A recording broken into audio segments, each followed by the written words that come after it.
আচ্ছা, অল্প আলোয় বই পড়লে কি আপনার চোখ সত্যিই খারাপ হয়ে যেতে পারে?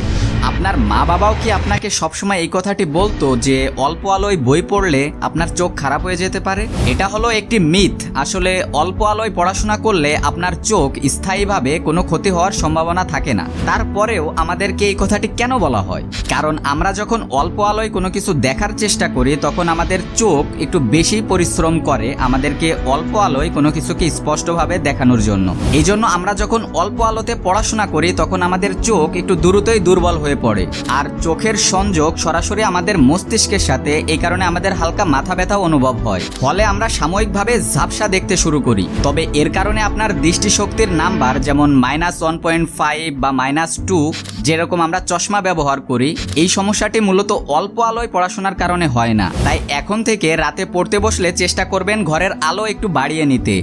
এতে করে চোখের আরাম বাড়বে এবং চোখের ক্লান্তিও কম হবে। কেমন লাগলো এই তথ্যটি জানতে পেরে? আশা করি তোমার শৈশবের মিথ ভাঙতে পেরেছি। তোমার আম্মু কি তোমাকে অল্প আলোতে পড়তে বসতে বারণ করে? অবশ্যই কমেন্টে জানাবে।